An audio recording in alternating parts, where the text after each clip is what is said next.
Okay. Good evening, everyone, and welcome to today's panel discussion in which we will discuss a very important topic, which is how social media influences our life. And we will have a discussion about different aspects of social media, and we will reflect on mental health, society, and COVID-19 more specifically. Allow me first to present myself. My name is Khadija Amahal. I'm 25 years old. I'm from Morocco and I represent one of the partnering organizations in peace building media work and digitalization project. I am representing today Dar Si Hmad organization, and together with my friend Malek, we will moderate today's session. I really hope you enjoy the discussion today. Feel free to give your opinions, to contribute to the exchange of today's session, and to make the best out of it. This is a great opportunity for all of us to learn, to connect, and to exchange. And it's beautiful to have such a diversity in today's panel. Before we start the discussion, I would like to tell you a little bit about the project that this activity is taking part of. The project is called Peace Building, Media Work and Digitalization. It is an online program that aims to bring together young people from different countries to be active online. With the pandemic, so many activities, if not all, have stopped. And therefore, we shifted our attention to the virtual world that provides so many opportunities for young people to share their opinions, to discuss pressing issues. And that's the main goal of this project. It brings young people to discuss topics, to be open-minded, to remove existing stereotypes, to learn about each other's experiences and expertise, and above all, to contribute to peace building through these discussions that they have. The project itself is very interesting because it is divided to three main activities that aim to equip the participants with a set of tools and skills that are essential in our century, and at the same time to come up with outcomes that we can share with the global community to spread positive values, to make an impact, and to inspire others to share stories, which is at the core of Peace Building Media Work and Digitalization project. The first activity brings 6 participants in the groups to discuss different topics, and let me just tell you how interesting they are. So for example, in one of the groups, young people, the participants have been discussing the impact of COVID-19 on education, and their outcome will shed light on this topic and how it has impacted different categories and people. Another group is talking about climate change and climate activism. So it aims to discuss topics and to prepare the future generation to be advocates of the most pressing issues. Following the first activity, each group will come up with an outcome, as I mentioned, that will be shared on social media, that people can have a look at it, that can inspire so many people worldwide. I will not speak about today's activity until the very last, and I will talk about the third activity in this project. The third activity is called Pictures of Quarantine, and it will be in the form of a booklet that gathers stories of people who have experienced this pandemic in different ways. Like young people will have interviews with different community members to interview them, to get feedback from them on how they have experienced this unexpected experience, to see the commonalities between people and the differences, and to enjoy the diversity in the world and to bring people together as well. Last but not least, we have today's discussion, which I'm really excited to start and to give the floor to the participants to discuss a list of questions that we have for today's discussion. The second activity in the Peace Building Media Work and Digitalization project is actually a panel discussion in which we will discuss, just as a reminder, the topic of how social media influences our life, a reflection on mental health, society, and COVID-19.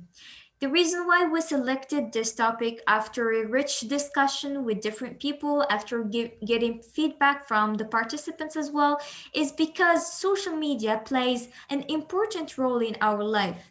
Social media has a positive and negative aspect to it, and it has been a discussion, a debate, years from now, because it's something that we live with, something we use on a daily basis, and everyone has his own or her own opinion. And we want to see in today's discussion to what extent it has helped some people, to what extent it harmed them, and to see just the different views from different perspectives from young people who we have here today. So I would like to open today's discussion with a list of questions that will appear on your screen now.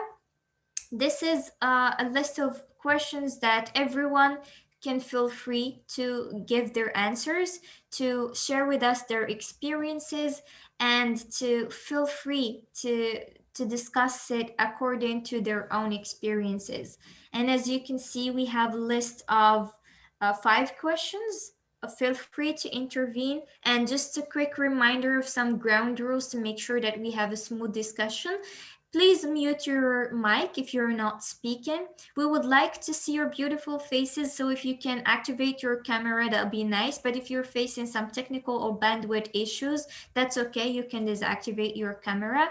And now I would like to give the floor to our amazing young panelists on today's discussion. The floor is yours.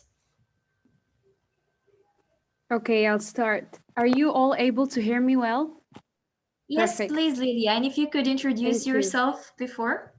Definitely. So my name is Lydia Khazri. I'm based in Tunisia, and I'm an international relations student as well as a young social activist advocating for different causes, including gender equality, human rights, and youth empowerment as well.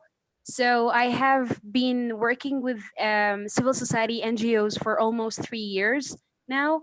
And yeah, super glad to be here among you. I love seeing, different people coming from different backgrounds and cultures.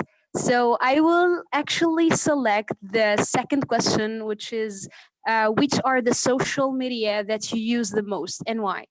So for me, I use different social media platforms, but I will just state Facebook and Instagram because, like most people are really using those two social media handles in order to like to connect with different people and raise their voices. And for me, honestly, if I use these two, then I'm capable of reaching out more people through using them, because somehow they will just let me like not just follow the flaw that most people are following, but also to connect with them, to know more about their problems, their ideas, issues, challenges, etc. So yes, and I think like the majority of people are really using Facebook and Instagram as the top of platforms. So yeah. Thank you very much, Lilia. And yes, I can agree that Instagram and Facebook are some of the social media that are commonly used. Thank you so much for sharing. Anybody else? Yes. Hi, everyone. I am Rafaela. I am a master's student in international politics of the Middle East. Yeah, my main background is international relations and social sciences. And my main interests are in intercultural and interreligious dialogue and migration issues. So yeah, I would like to consider maybe the first and the second question. Starting with the second, I agree with what Alila said. I too use Facebook and Instagram the most, definitely. I would also include maybe LinkedIn, because I think it's a useful tool for professional networking. But what I found interesting, it's the first question. So how often do you use social media? I would say daily, many times a day. And what is striking for me is when the activity tracker was introduced on the iPhone or smartphones, because I guess people don't really know and are not really aware of how much they use social media. And then when you open that app and you see like it gets also to 2-3 hours, it's it's striking, I guess. And also connecting in the with the third question, I would think I could not really see myself without using it permanently. I think maybe I could for a bit of time, and maybe it would be also good to have a kind of like detox, but not permanently, because I think it's virtually impossible to be completely disconnected in today's society. Thank you very much, Rafaela, for highlighting the importance of social media, especially in an age where people have limited contact on a daily basis outside. I think social media plays a key role in connecting people and keeping them in touch during such rough times. So, thank you. I can go next. Hi, Asma. Yeah, sure. Yeah. So hi everyone. My name is Asma. I'm 24 years old and I am a master's student. I'm doing a master's on media and migration studies, and my background is in journalism and communication studies. I've been working for the last 4 years with different NGOs that are geared towards youth enablement, human rights, and impact, whether it's social or local, much like ISEC, the Mediator for Democracy and Human Rights, and most recently with Word Merit.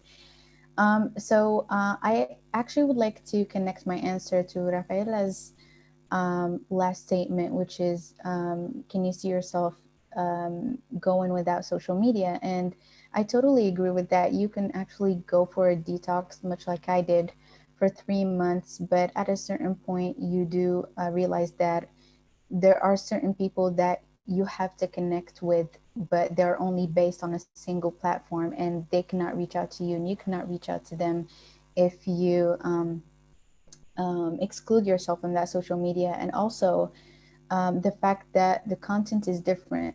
Facebook's content is different, Instagram's content is different, so you would always look for that diversity in terms of your interaction with social media. And I would go for the fourth question. Have you personally experienced social media in a positive way?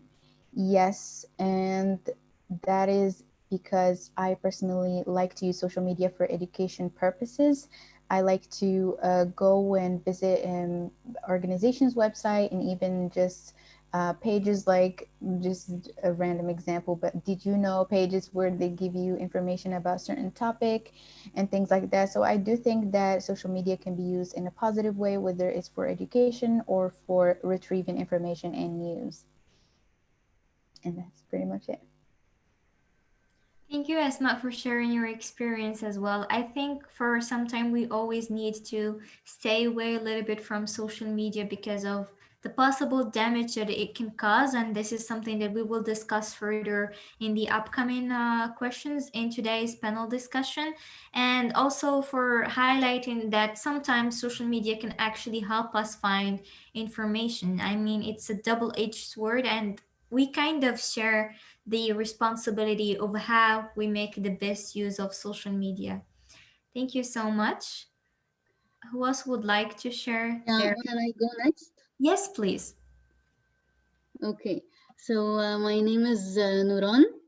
I am from Alexandria, Egypt, and I'm currently working for Care International.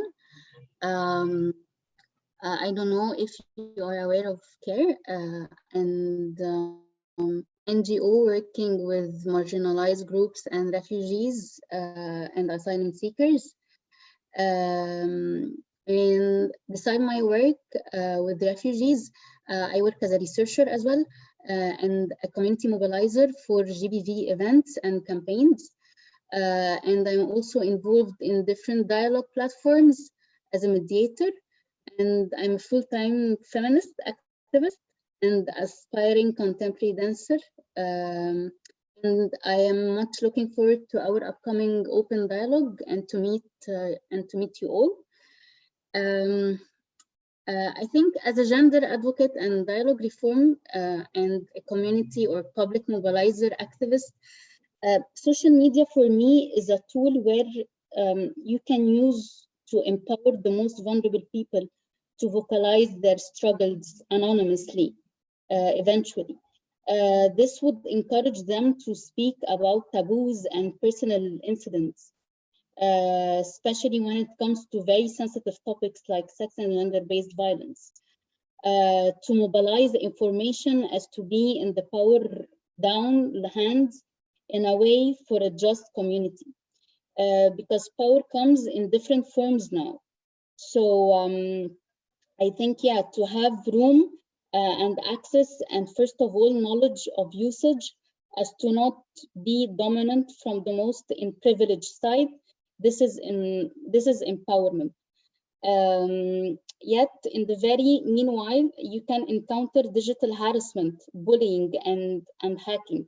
So I think social media it's not about black and white or either or positive and negative. I think it's a double face. It's not only a double face for one coin. It's becoming a one face from the same coin.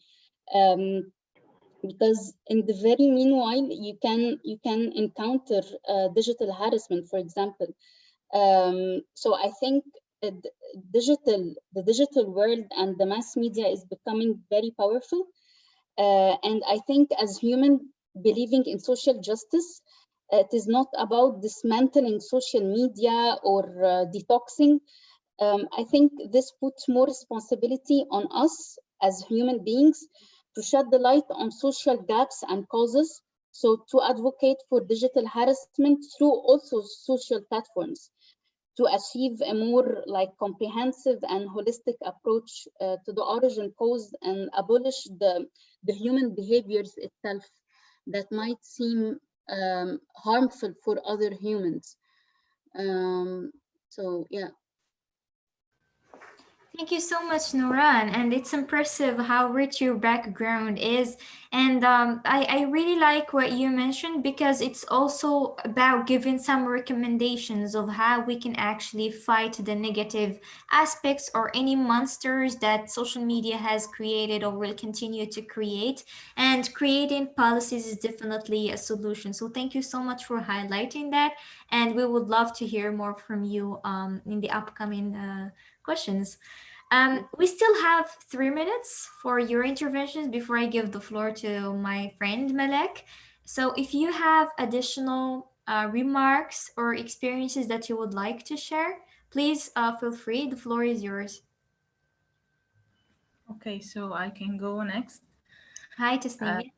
Hi, my name is Tasneem. I'm 22 years old. I'm from Alexandria, Egypt. I'm presenting Caritas Egypt. I have joined Caritas since 2014. So I'm really glad to be part of this panel discussion to discuss and to know more about everybody's cultures or maybe opinions. So I will not be adding too much, but for me, I usually use social media daily, like for 8 hours per day. I like to use Facebook, Instagram, and Twitter because they provide us different content. So I think that that's so important to me. But I can't see myself without social media, because I think that I cannot be disconnected for a long time from all people news, or maybe it's not only about connecting and interacting with others, but it's like social media nowadays has provided us with services, promotions, or just like promoting for products. So the whole industry cannot be, I can see myself without using it. So that's it. Thank you so much, Tasneem. And yeah, you mentioned something as well that reminds me of one of the debates that I attended, is that social media can also be used to gain money. And so for so many people who have lost their jobs during this period of time, using social media to promote services is definitely one of the good things that social media has provided. Anybody else? And for the previous participants who have already answered, if some of the discussions has triggered an idea in your mind and you would like to intervene, feel free to answer additional questions. I would like to go next. Hi, I hope you can all understand me. My name is Rania. I'm 22 years old. I'm from Germany, and I work at a tour operator where I do my apprenticeship. I'm with Akija, a German NGO that provides or better organizes work camps with German youth and young people from the Oriental countries. I definitely agree with most of what has already been said from the others. I personally don't use Facebook as much. I do use Instagram a lot, and I use WhatsApp. I don't know if some of you don't use WhatsApp. It's simply a communication platform for texting. I could definitely not see myself without without social media, because I have a lot of relationships and family in all over the world, in Egypt, where the half of my family lives, in America, in Argentina and Australia. So if all of these connections would just be cut, I don't think that I could live with that. I think there would be like a sudden loneliness that comes with it when you are not able to communicate through social media. So I think it's very important to keep to have social media to keep a lot of those relationships. Like I just said, I love being able to keep my contacts all over the world, and I like the fact that I can receive news through social media, so that I can keep myself updated on what is happening around the world. Problems in Egypt, problems in Lebanon, the problems in the US, and I think it's very important to keep yourself updated on those topics, on what is actually happening around you.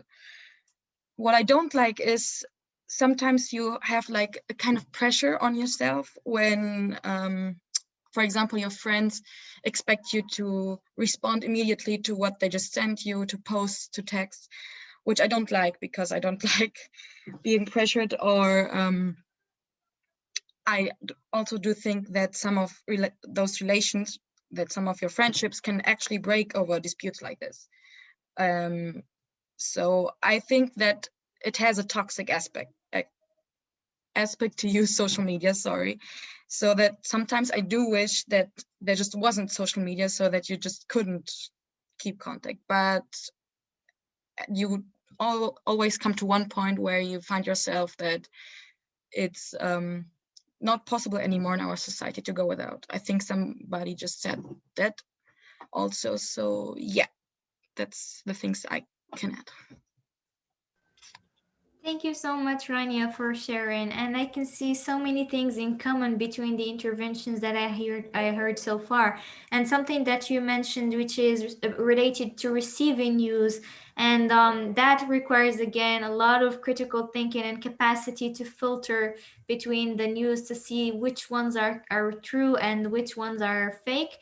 But thank you for highlighting that as well, and we will definitely discuss it soon. For the sake of time, we are now beyond the time limited for the first level. Now I give the floor to Malek. The floor is yours. Hello, everyone. I hope you're doing well during this global crisis and you're having a good Friday already. So to introduce myself first, my name is Malek Abidi. I am 21 years old from Tunisia, and I am a master student in nutrition. So basically, I'm a program assistant with Africa Matters, which is a partner in this amazing project that we're like taking a part of, and also a communication head in a movement created by UNESCO about climate change. So I'd love really your interventions and how like the use of social media and the amount of time is really like impacting your personalities and also your like personality traits mainly. So this will also link us to the mental health aspect of social media and how it's like really impacting it in a very like chaotic period like COVID-19 pandemic, and how it's like impacting our well-being, our social networks, how it's impacting our daily lifestyle. This pandemic basically like linked so much with social media that it's also worked on many levels on our social media, on our mental health, sorry. So my questions today will be destined to Tasneem, one of our panelists today, and she will respond to one of the questions listed in the next slide that our one of our students will like publish on the screen right now. The questions are destined to her to talk with us about her experience with social media and how it's impacted her mental health, like in the short, like term or in the long term also. I would love also to hear from her some recommendation, and I would love also for you to enjoy her storytelling. Okay, so Malek, I wasn't here like very well, but I will begin with the first question, or maybe I will begin with why I choose social media and mental health, because I think mental health is like something that we can, it could be positively or negatively affected by social media as we use social media daily. So our mental health are affected daily by our usage, or maybe by our preferences of our platforms. So yes, it has a huge impact, and mental health has a huge impact by social media. So the first question, do you feel like you can express yourself better through social media, and why? Surprisingly, no, I don't feel like expressing myself through social media because I feel like I'm under others' attention and I can be easily judged. So I would rather avoid these inside voices by avoiding showing or maybe expressing myself freely through social media. But sometimes I like to share my thoughts by writing some tweets, because maybe Twitter, this is my safest platform to speak or to express some thoughts. I have a limited number of followers, so that means like I can be maybe free to share a limited thoughts. For me, I think that social media has pressured us to only share our best version, or maybe to brand ourselves or market ourselves by using some kind of posts. So as a consequence, we have added our self-worth toward the number of likes or comments that we have that we receive every day. So maybe that's why I don't like to express myself through social media. So moving to the second question, due to social media, more attention was drawn to the topic of mental health. Did it encourage you to reflect on yourself, on your feelings and emotion? Yes, social media maybe is using like the mental health trend, but I think it's useful because sometimes it helps me to reflect or think about my emotions. I don't have to maybe share with other people's, but I only like I would like to reflect on others' experience, or maybe my friends sharing her experience about any kind of travel, or maybe just a restaurant. I think it's maybe I would like to think about my emotions, and also maybe by following some Instagram accounts that can may explain briefly how can I deal with my mental health, like disorders like anxiety or maybe depression, maybe borderline. So I think now we have an open access to local and international therapists, life coaches, influencers that can use their platform as a tool to promote their work or or also to educate people. So yes, social media's attention to mental health is useful because people need to learn more about their feelings and also others' feelings, at least by acknowledging and accepting others' feeling by like knowing some symptoms of any disease. So I think it's helped me, yes, to reflect on what others are living or are feeling. Um, so I think feel free to intervene me to ask me any question. Okay, so social media has a negative impact. Yes, I truly believe that social media has many negative impacts on me personally.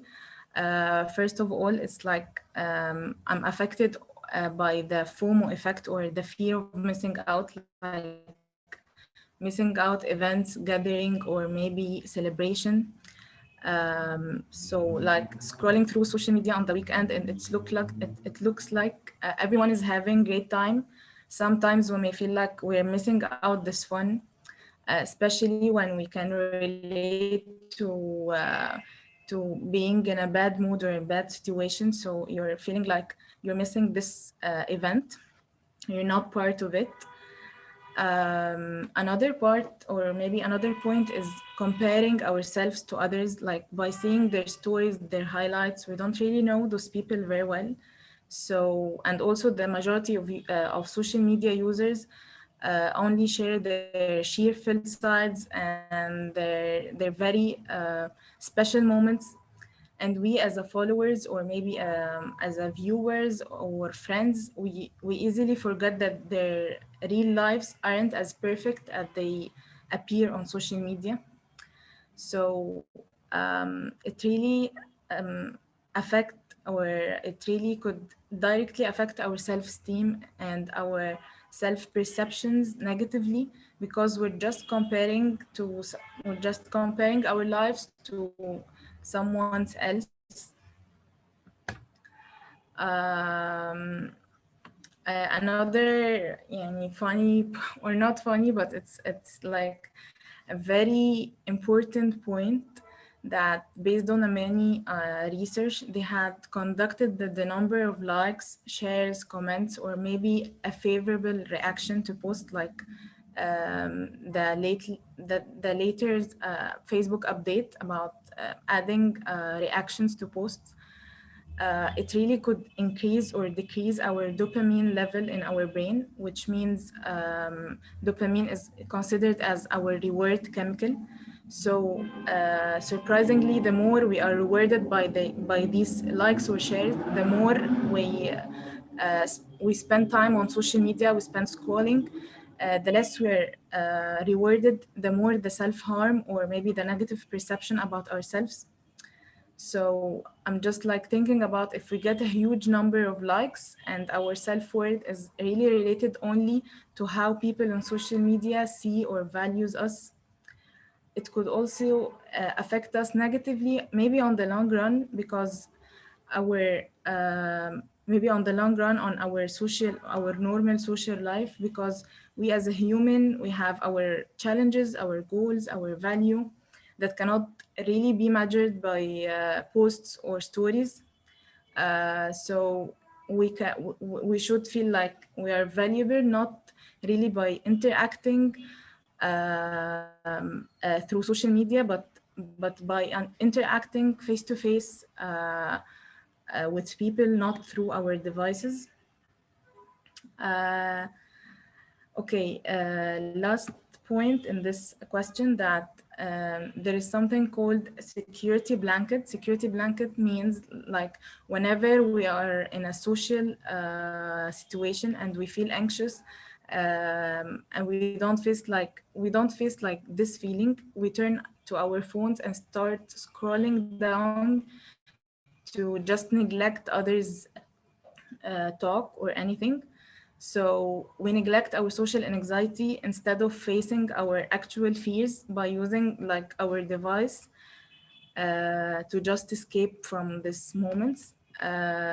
So I think we should consider those points to be more aware about how much time do we spend on our phones, like neglecting our main focus in our lives, or maybe neglecting our main goals by just scrolling down in others lives, or maybe others posts that could be funny, that could be enjoyable, but it's not like a lifestyle, or it's not like doing it for the whole day. Okay, so the last question that I would like to answer, that during the time of social distancing, a lot of people feel like their mental health is affected by social media. So for me, first, it helped me to communicate with my friends. We have installed like many video application like House Party. We have enjoyed sharing, talking, and maybe cooking through virtually. Then I felt overwhelmed by what's happening in the world. It was like stressing, or it was like so stressful seeing the number of deaths, seeing other countries like making very strict precautions, seeing people that cannot like visit their families. So it was like so stressful for me. So in this period of time, I was trying like to neglect my phone, being busy doing anything else, to just like focus on what I need right now, what I can change, what I can have. Um, so that's it. Um, Maybe as a conclusion, I have to say that it's important to remember that those platforms are really designed specifically to seek our attention, to keep us online, but they can never be like a replacement for our real world human communication.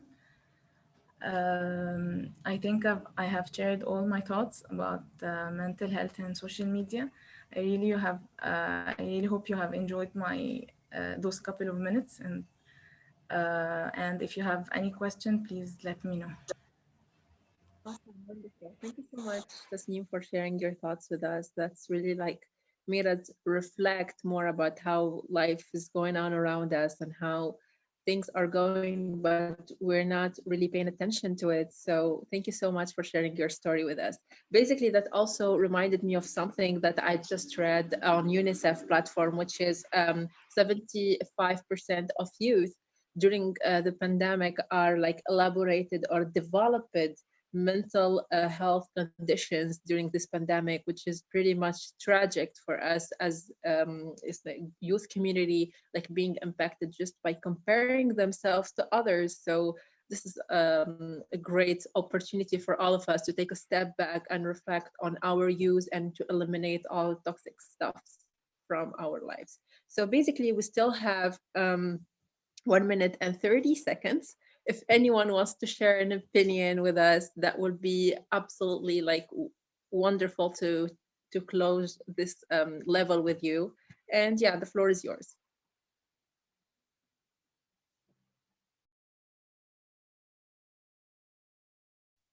Maybe just to comment quickly upon that.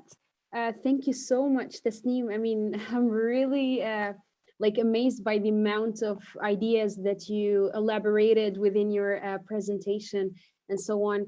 And yes, you're actually so right when it comes to the importance of taking care of your mental health while using social media, because after all, it's not that I mean, it's not that much when we compare how social media is affecting us to how much we are affecting ourselves by using the social media handles in a wrong way. And yes, I just wanted to share like something very briefly related to the last question. Do you feel encouraged when you see other users of social media share their feelings? Absolutely yes, because I feel like they're not just motivating me but also motivating all the other people to like stop and break their silence and just go for it and go express themselves and like and say hi, like I'm leaving this, like this issue, I'm facing this challenge currently, and so on. So yeah, it's really important to share your feelings upon any experience that you are living, but of course not extravagantly, because sometimes, you know, people just use social media for other purposes, through, of course, through stimulating our feelings.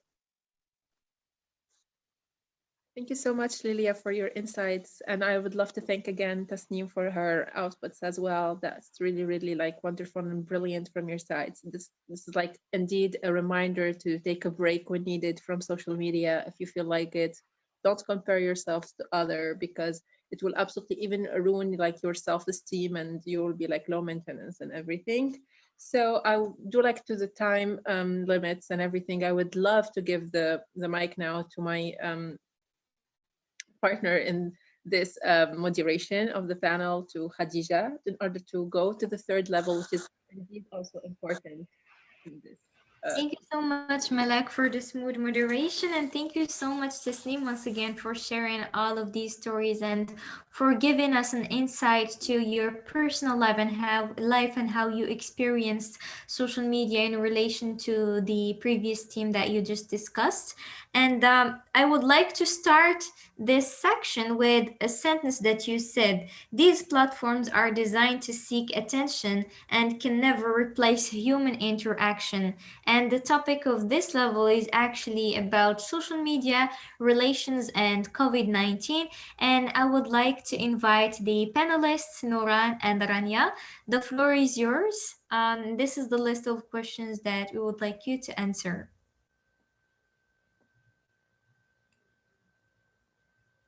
Yeah, so I will go with the social media. Actually, like, gave me an outward opportunity. As I was introduced to like different social accounts, and I subscribed myself to like weekly newsletters and digitalized dialogue platforms. One of the most impactful yet insightful was the ones who was so true, striving for real connection, the ones that weren't putting ridiculous or like expectations from my mental and body capacity. I'm so grateful to these accounts actually that resonate a lot with their mindful yet intellect content. Podcast I listened and got inspired of, media platforms and articles I read whom were in my company, especially during the lockdown. And also I was like introduced to various tier of self-nurturing and learning experiences, people and places through social network. And actually we managed to meet in person after a while. And we visited like a farm called Seacom Farm.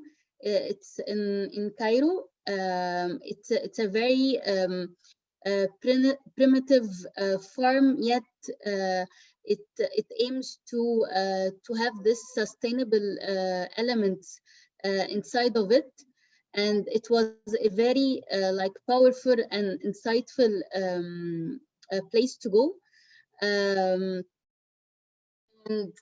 actually, when it comes to COVID-19 and relation, I have this relationship with three of my dearest friends, whom each of one of them was locked in a different country with different time zone even. This for me was like an enormous void and a big challenge. We were trying our best to stay in touch, to check on each other's life patterns, well-being, and even nutrition.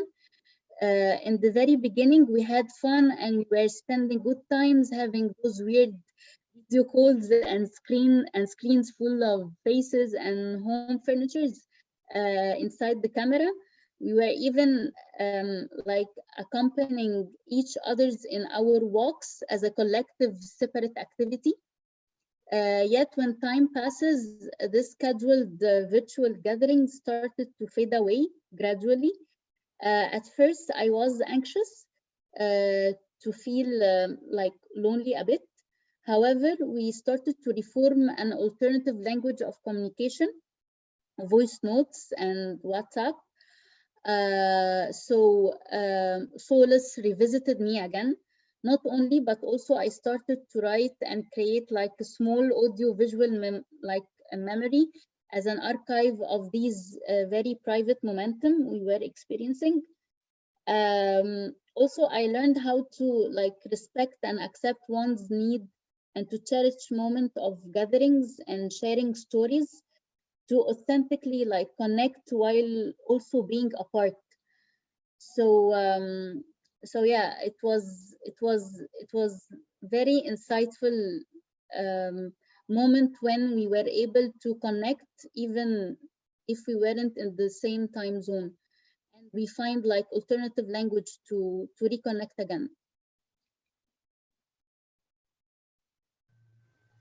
Thank you very much for sharing this story with us. I think that's the positive side of social media, is that it enables to bridge the gaps and to connect people, especially during lockdowns. I cannot imagine how people, family members who live in like beyond borders, were able to connect if it wasn't for social media, and also for friends as well. So thank you so much, Nouran.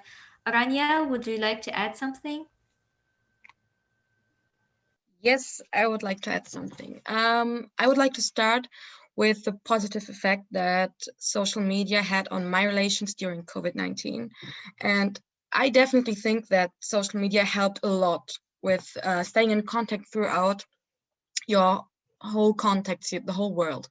The people can be in contact every day, every minute, every second through posts, snaps, pictures, texts, and it helped a lot to be able to communicate with them, to communicate with your family, with your friends, and to not be like locked up in your home and not seeing everyone. You could keep everyone updated. You always knew what the others were doing, what they were up to. You were able to make video calls and see like actual faces of each other, which was kind of a blessing during the pandemic. I always like to remind myself daily that if I imagine that this would have happened, the pandemic 20 or 30 years back, where we didn't have social media and we didn't have even phones to talk to each other, this would have been much more disastrous, and there would have been a lot of loneliness. There would have been a lot of, I believe, depression.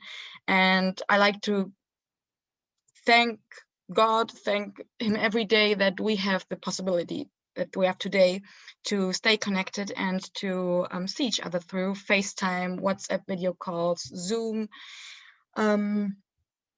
Yeah, and I'm also grateful that I could be able to have access to all the news, like how is, for example, Egypt keeping up with COVID-19, how is the US keeping up with COVID-19, and through social media it was possible to receive those news very quickly and very easily. But I also think that with social media, negative aspects can come as well, especially regarding your relations, because with social media, you kind of forget that there is a world outside, that there are people outside. And when you are with people, like now, not regarding COVID-19, you kind of stay, you are also on your phone. So even when you're out face to face with them, you keep being on social media. And I don't think that there's a good aspect that comes from it. Like I already said before, I believe that social media puts a kind of pressure on yourself and on your friends, because they expect quick answers. They expect that you will be available always. And you start having kind of doubts if you don't receive answers, if you receive weird answers that you can misread or misinterpret. And I think that connects to a lot of what Tasneem already said to the mental health, and I think that this helped, that this didn't help during the pandemic, to be only able to keep in touch through social media because of those negative aspects that come with it. You also feel that you're easily not included and that you're missing out on something, especially when you can't see each other. And I do also believe that during the pandemic, social media created a lot of good platforms to communicate with each other, but also very bad platforms for the people who work against the solution to the problem of COVID-19. I'd like to share an example that is happening here in Germany with us. We have a group that was created during COVID-19 that works against the solution to COVID, that compares what is happening, what the government is doing with us, to what was happening to the Holocaust, which for me is something absolutely absurd and a very dumb thing to compare to. You can't compare the Holocaust to what is happening right now.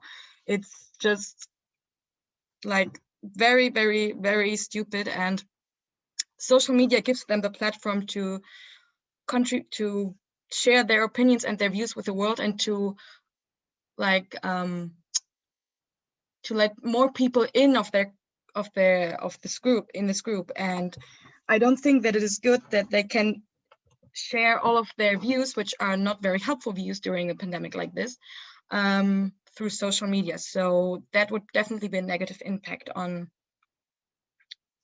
social media during COVID-19. I also think that through Instagram and through Facebook, a lot of memes of COVID-19 were shared, which posted funny things about COVID. And I think that those memes, they are definitely funny, but they don't help to realize the seriousness of the problem that COVID has. And it creates a very unserious view on the pandemic, which is not helping very much in this situation. I think I have some answers to the third and fourth question too. I absolutely believe that thanks to social media, we could keep the contact with school.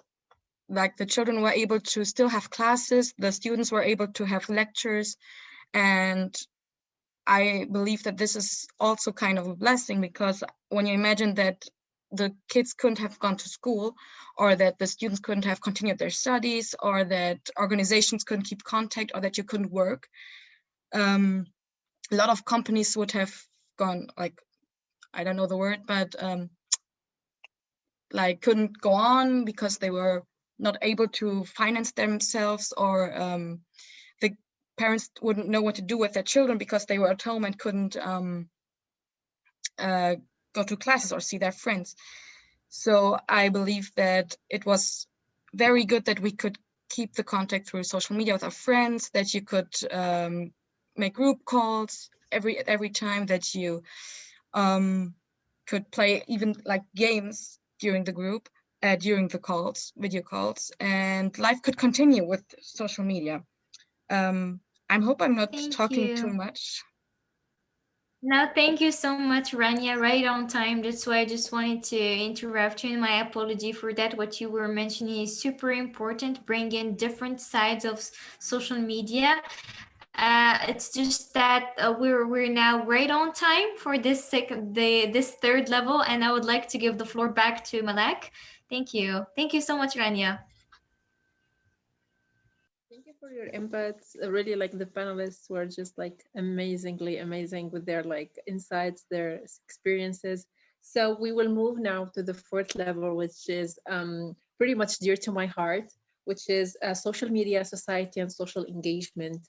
We know that due to COVID-19, a lot of organizations, movements, and initiatives really like stopped working at a certain point of time, and they were not able to go to their hubs, to their co-working spaces, to their offices, just to run the work and to make an impact on the globe. So But also, we won't forget that there are many initiatives that were built based on COVID-19 to save the poor people, to save the people infected, to provide them with meals, clothes, and all kind of needs for their like survival.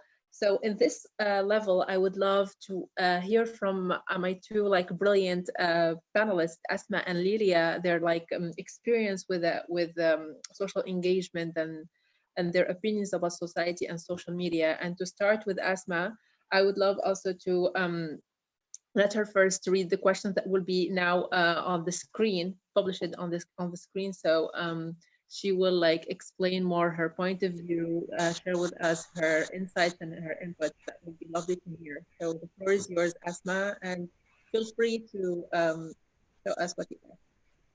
Thank you so much. Can you hear me very well? Okay, so let me start off first by mentioning the reason why I chose this topic exactly is because I previously worked as a community manager and also as a comm specialist for organizations who were doing an offline work on the real world, on the on the society, but they also were working online to promote their values, their programs, and their projects. So I really thought that it's very important to know what social engagement means before moving on to any other question. And these are the most definitions that caught my attention that take on two different areas. So the first one is that social engagement is a concept referring to the individual, collective, or institutional relations or the involvements with some elements of the society, particularly communities and social services, service organizations. Basically, in other terms, the most common form of social engagement is just like us young people joining NGOs that are geared towards working in a certain area or covering a certain area and relieve the challenges and the pains that are in that area, much like the mental health or just health in general, youth enablement, youth empowerment, and human rights, for example. And the second definition is that the social engagement is the conversation that can take place on an organization's social media, such as Twitter, Facebook, and LinkedIn, um, and so on. So it's technically taking that engagement and putting it online. And why is social media so important? Can we move to the next slide, please? Um, I see that it is super important because it focuses on the involvement and the interaction with like-minded organizations, institutions, and people. It keeps people on board with the current changes in the world, specifically with the areas that it's covering, and it keeps people self-aware on what's going on because that is a very crucial element into knowing what's going on around the world. It helps people develop their critical mind and not accept any news that is coming towards them or shows up in their timelines. It empowers young people like us to become leaders and to enable their leadership skills. And most importantly, it makes voices of the voiceless heard, especially that we know that in some countries, even digital activism is almost I wouldn't say illegal, but prohibited in a way. And according to a global research conducted by Tech Reports, it shows that 92% of NGOs have their own Facebook page, nearly 7% have Twitter accounts, and 40% is present on Instagram. And this also answers the questions that we mentioned in the beginning, when that social media is almost indispensable now for people and especially also for organizations. So I will start by answering the first question. How do you think social media is influencing the way we as members of the organizations can do our activities and promote our values? And when I was thinking about this answer, I was realizing that I was thinking more about the characteristics of social media because those elements are what makes us or what influence us. And the first one would be it influences us to keep up with its speed and latest trends. And that also aligns with the fear of missing out, especially also with the fact that organizations should not miss out on anything, especially that their field or their area that they're covering is witnessing news and witnessing activities. Social media offers information and instructions about ways we can take actions offline. So organization members, when they are posted on their social media, they usually offer instructions, not something that you can do online, but usually what you can do offline. So it's almost like an instruction page. If I could relate that to COVID, you tell people how to behave during this pandemic, the social distancing, the health related steps that you have to take in order to stay healthy and keep the people around you healthy. It allows us to go beyond posters and banners to storytelling, and that is very compelling and very intriguing to me, because we do not see just posters and banners around the street anymore, but also if we see them and look through social media, we notice a different type of content, and that is storytelling, which is more convincing, more engaging, and it allows people to interact with you and believe in your cause and value more. The next thing would be it helps mobilize local, regional, and global efforts. And we have so many organizations that are working on an international and local level as well. And because they get to mobilize the efforts, they get to align and be work in synergy and in coordination, so that it wouldn't be it wouldn't be any contradictions. It also facilitates the internal organizations, much like networking or the operational side. And finally, it allows us, members of the organizations, to find better opportunities for fundraisings and donations, because there are other organizations that exist on social media that are also interested in other organizations and would like to help them and fund their projects. So the next question is, what are the positive and negative effects of using social media as a tool to convey messages and the values about activism? This one is the most obvious one. It's cost effective. It's super free. Of course, if you choose it to be free. It's super easy to coordinate. People just can chat with their other team members, organization team members, and think about the next step that they need to do in terms of social media engagement. It helps collaborate with people from all over the world. It goes right to the next sentence. It is borderless and accessible by anyone and everyone. It is educational, informative, and also motivational. The content can go viral very easily. So whatever you post, the values and the programs that you would like to promote, they can go viral very easily. It has higher levels of freedom.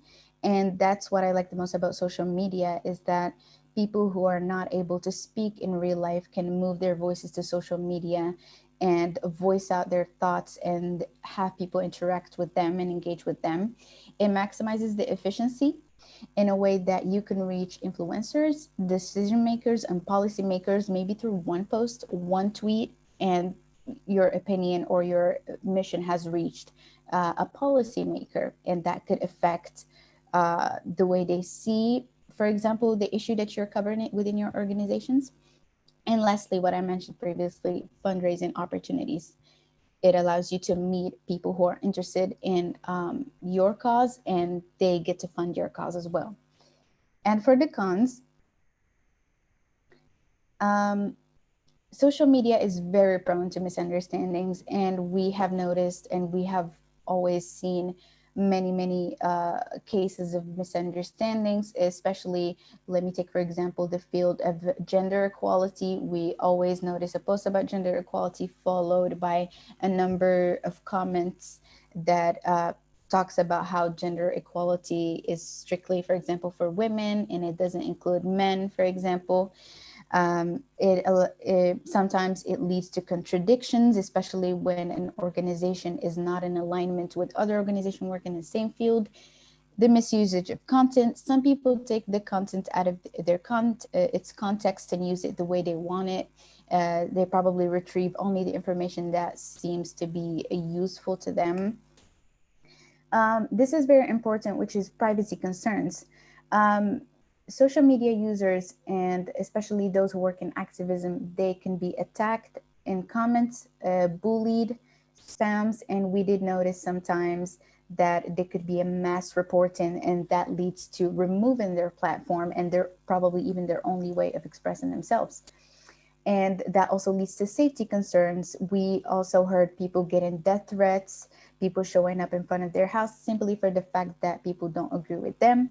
And that goes to the legal aspect or the lack thereof, because social media doesn't necessarily have a judicial law that covers it, or any other activity that's happening on social media. But we do also notice that certain countries are taking step forwards to make bullying or internet online bullying illegal. There is a very high difficulty to measure the impact of success of the social media campaign within the organization, because what we do is that we promote the values, the mission, but people share them. But do they practice it in the real life? We don't know, because the numbers of shares, likes, and comments cannot give us a real value of what people are doing with the content that we're sharing.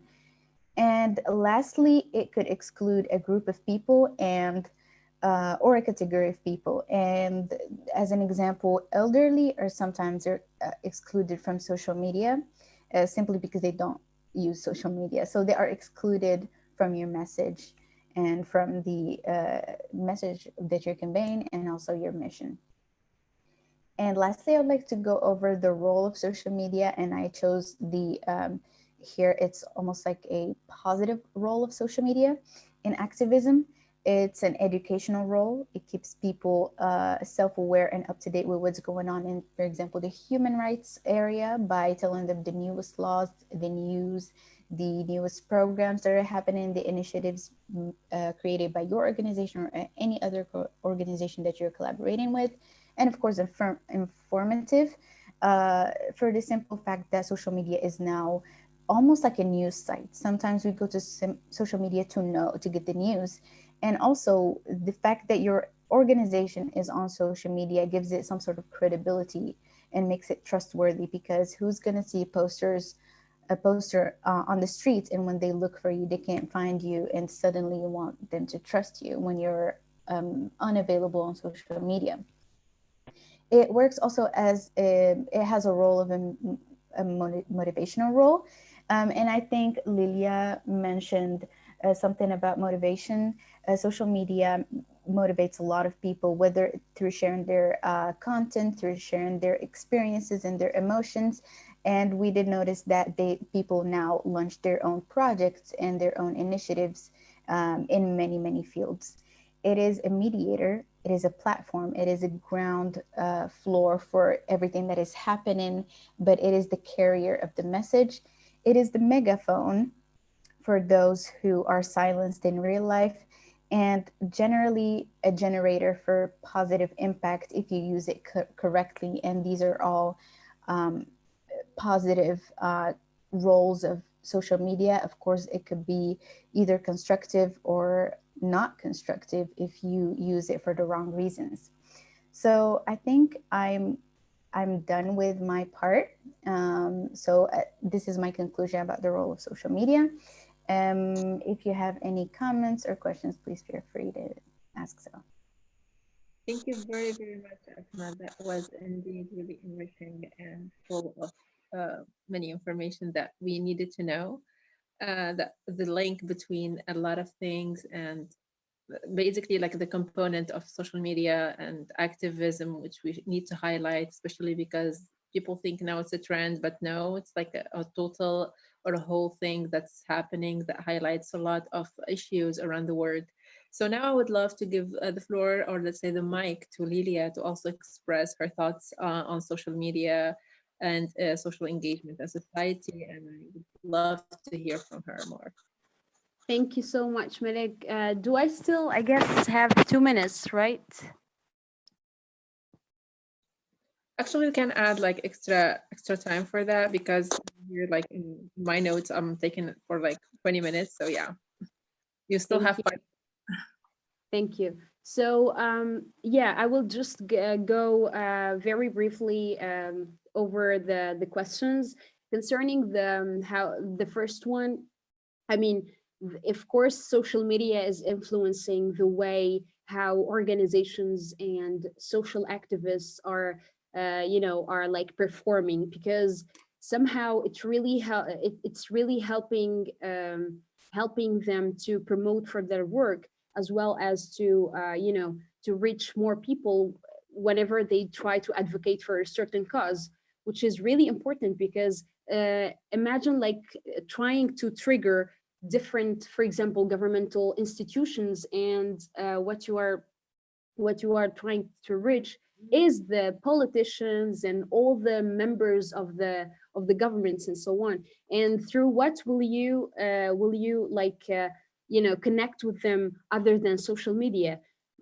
Because somehow in different countries it's so restrictive to connect with different like parliament representatives and politicians, especially in Tunisia here. And I'm giving the case of Tunisia because somehow here in our country it's super hard to reach certain politicians. Even if you try to email them, they won't answer you. But if you are trying to like to make a campaign online, or trying to promote super hardly for a certain project or like an idea on social media, then definitely they will hear about you through the social media handles, of course.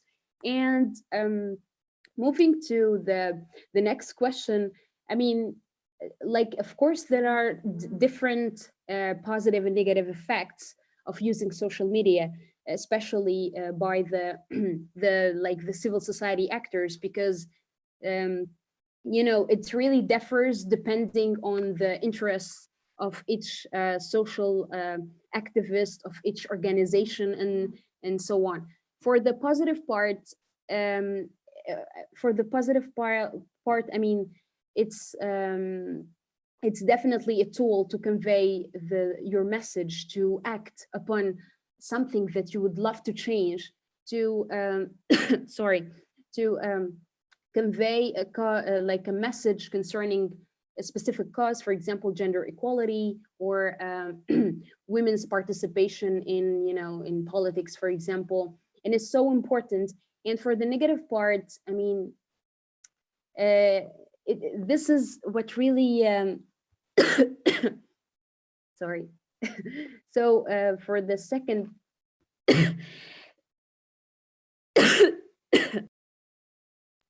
okay, sorry for that. And for the second part, I mean, the negatively, some social activists, for example, or organizations, they will try to convey a specific message with some political interests. For example, an organization can work for the profits of a certain political party, which of course doesn't seem a bit logical, especially if you are a non-profit organization and you're trying to promote for a certain, for a certain cause or a certain change in your society. And then you try to use your fame and use the number of your followers and in order to to brainwash them. This is, I guess, this is like really the most negative part of using social media by the civil society actors. As for the next question, social media, yes, it really plays like a vital role in in social movements, in group activism, because nowadays different national, international social activists are using the social media platforms in order to again to convey their messages and to reach out as many people as they can. And it's a really a great thing, because hearing about the stories of other advocates trying hard to fight against something specific like racism or gender inequality, it's really heartwarming, because somehow you feel like you're not alone in that, like in defeating that challenge. You're not alone in the process of advocating a certain cause. And it's really important, not just for the young social activists, but also for the people, because whenever they hear about like different people acting and trying to make a change in their societies, they will become believers in that cause they keep hearing about. And last but not least, the negative side effects that social media can have in like the work made by organization, by civil society movements, is again related and linked to the point that I pointed out like earlier, which is when certain organizations try to use the social media platforms in order to mold the opinions of people in a specific way, like removing like the real message that should be conveyed and should be addressed and should be delivered to people. Because again, it's really important to use these tools in order to reach more people and in order to act upon something. But also it's really not like logical enough to try to somehow use it in a different way, conveying specific concepts and values that could, of course, that could work for your own profit, but not for the profit of humanity in general. And yes, briefly, it's important to use, of course, social media handles, but please, especially for the civil society, NGOs and activists, please use it very wisely. Thank you. Thank you very much, Lilia, for your thoughts on this topic. It's really brilliant to have two different participants from two different countries in the MENA region to express their thoughts about activism and how it's impacting our society on many levels, and also providing the benefits of activism in the region, which is indeed powerful. So we will move right now, since the time is pretty much limiting, we will move to the last level, I guess, with my peer Khadija to discuss another impact of COVID-19 and social media as well on another level. She will basically reveal it. I won't reveal anything for now, but yeah, the floor is now Thank you so much, Malek. And can I just say that I have this huge smile on my face because the interventions so far reflect how wise the group of the panelists are today and how hopeful I am for the future, because we have young people who are passionate, who are eager to make change, and it's just so great to hear your interventions. Now I would like to give the floor to Rafaela for 10 minutes to discuss the topic of today's discussion. As just a reminder, the topic of our discussion today is how social media influences our life, a reflection on mental health, society, and COVID-19. And now Rafaela will talk to us about the relationship between social media and education. Rafaela, the floor is yours. Thank you, Khadija. So yes, I mean, first of all, I would like to say how relevant is it at this particular historical moment to address this relationship between social media and education, considering the COVID situation that we're living and the fact that schools have been closed for many months now, and students have arguably been among the most impacted by this pandemic in this sense. And for instance, in Italy, students have protested, doing sit-ins outside schools. So I think it is a very relevant and current topic. It is undeniable that social media has, we already discussed, a huge part of our lives, and students are, I guess, also the biggest share of people actually actively using social media. In my brief presentation, I will go over some positive aspects of social media and education. Then I will consider the negative aspects, and then I will conclude giving some ideas on possible good practices to harness social media potential and limit its risks. So I will go over the first question, then the third, and finally the second one.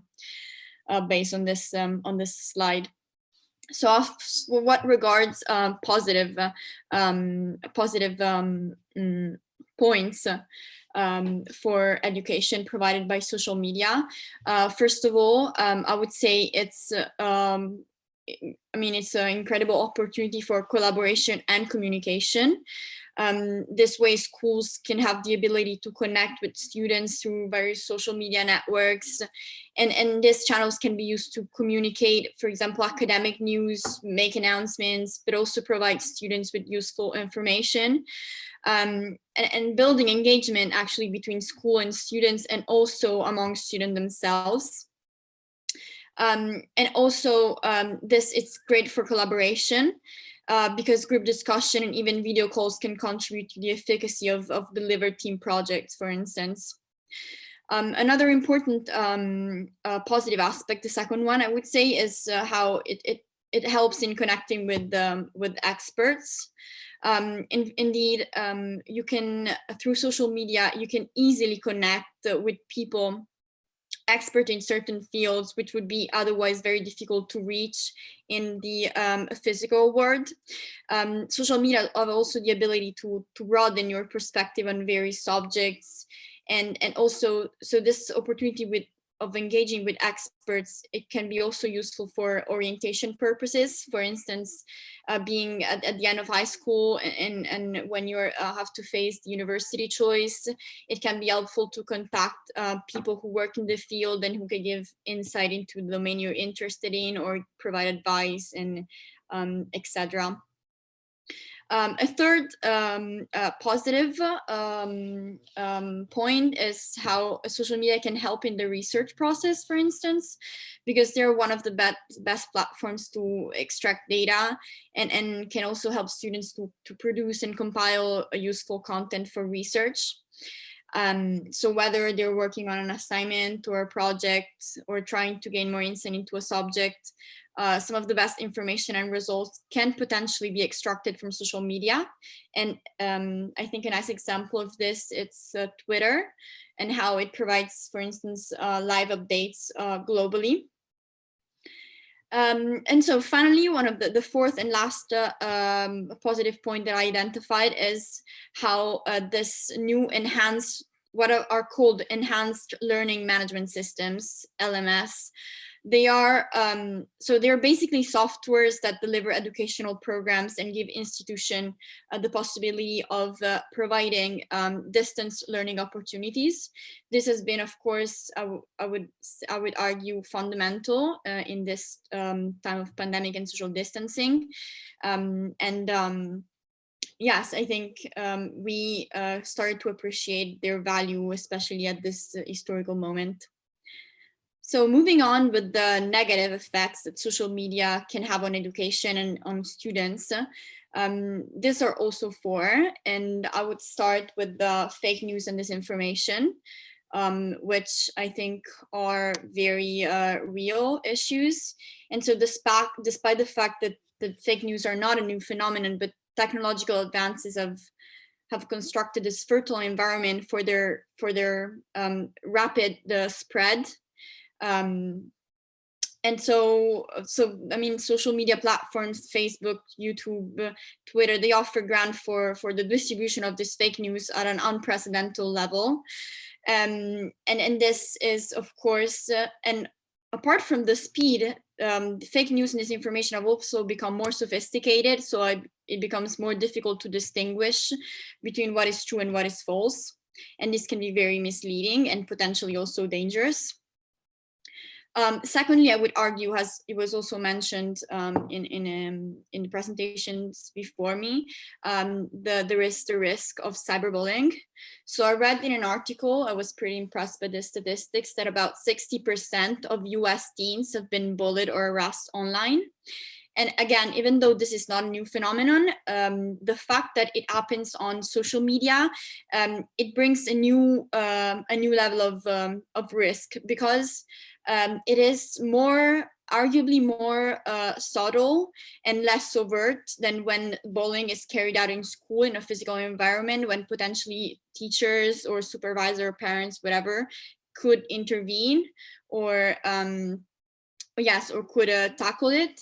When it happens on social media, it's I guess it's less yes, it's less explicit, less overt, so more difficult to tackle, and it also happens more frequently. So even before, if bullying was happening at school, it was just related to that environment and that particular time of being at school. But now with social media and the phone, which you always have with you, I mean, bullying can potentially become an experience that lasts your whole day, your whole I mean, school life. And this is, of course, very, very dangerous, I would say. So thirdly, another big issue would be the potential for social media for addiction, distraction, and detachment from reality. Also on this point, I read an article that provided actually very insightful information. It said that about 10% of Americans meet the requirements of social media addiction today.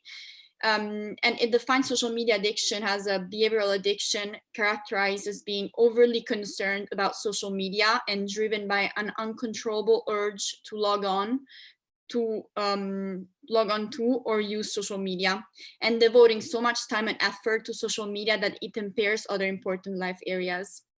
And it actually, so it was also mentioned, it actually compared the social media to drug addictions.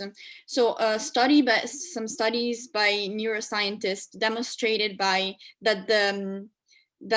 these social platforms are induce the same amount of dopamine that are induced by using drugs. And so the constant streams of tweets, likes, and shares from this site have affected the brain reward area to trigger the same kind of chemical reaction as drugs. And I thought this was kind of worrying. So lastly, the last, I would argue, negative effect would be the reduction in real human contact. Indeed, I mean, the more time students spend on social media sites, the less time they will spend socializing in person with others. This consequently reduces their communication skills, and which communication skills are, I mean, they are skills that are key to success and to in every aspect of one's life. So they're key in interpersonal relations, but also on a more professional level. And this can also have repercussion at the personal psychological level. So this fact of reducing human contact can produce feeling of isolation and depression and etc. So as a way of conclusion, I was just, of course, I don't have extensive ideas or analysis on tools or good practices that we can use to better social media in reshaping education. But one thing I thought of that I think may be interesting and important is to introduce in the school curriculum since middle school lectures, classes on the correct use of social media and communication technologies. I think this is really important. It's important, first of all, because people are not, and also young people are sometimes not aware of all the risks that I mentioned before. And so it is important to bring awareness and to analyze and speak overtly about these risks and address them in a context where they can be explained, questions can be asked, and you can shed lights on these issues. And secondly, also, and more fundamentally, perhaps, to encourage critical thinking, which is fundamental, especially, and this can be exemplified in the context of fake news and disinformation. I think it's fundamental that people today learn how to distinguish reliable or non-reliable sources, to question them, and to corroborate news, and so being able to discern what is true from what is not. And I would argue this is perhaps one of the most important things and one of the most important dangers of social media for students who are people that are learning how to become responsible and active citizens in the future. Thank you for your attention. Hopefully I was not too long. Thank you so much, Rafaela. I personally did not feel the time because this is a very dear topic to my heart. Like education as a whole, I did my master research in the impact of bullying on students' performance, and the fact that you raised an important topic which has already been discussed earlier in today's panel discussion, which is online bullying. I was like paying close attention to all the recommendations that you gave, and thank you so much for gathering these positive and negative side of social media on education. And by saying that this is the last intervention in today's panel discussion, I would like to sincerely thank you all for the amount of details, for the effort that you've made to come up with such like rich and really detailed interventions. I feel like I was in a policy gathering where politicians were actually given recommendations to improve the quality of the different fields that were tackled in today's discussion. And before we wrap up today's panel discussion, I just want to raise some points that were repeated in today's exchange, which are the importance of education. When we talk about education, it's a very broad term that can cover so many areas, but I would like to focus on the importance of educating parents and teachers about the impact of social media on students, to keep the conversation going, to speak to children about how social media can be used positively and negatively. And when we're talking about the benefits of social media, it's not just about connection or finding information. I think it can enable the person to find a very successful path in life. I personally, if I am here today speaking to you, having the privilege and the honor to moderate this session, it's thanks to social media where I first found an opportunity that I applied to, and I met a person who actually like introduced me to another opportunity where I met the people who are behind this amazing project. So it can be used positively. It can change lives. It all depends on how we use it personally, and we cannot put the whole blame on the user. Governments, civil society members, parents, educators should put hand in hand to contribute to the development of curricula that can actually teach the students, the citizen, how to use social media positively. One more thing is that media as a whole, we should have movies, create more series that discuss this topic in more details, like to shed light on the core values and the core dangers of social media. Once again, we should focus on raising awareness, building critical thinking skills, advocating for positive issues on social media.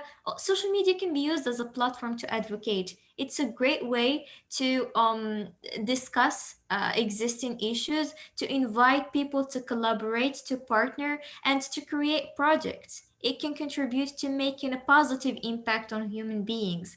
Even by commenting on a positive way on somebody's post, you can change somebody's life positively. These are just small recommendations that came out of today's rich discussion. And once again, I would love to thank you all. I would love to thank the organizers for putting such an amazing project, for putting the effort on focusing on young people as change makers, as the agents of the change that we would like to see on our communities today and the future.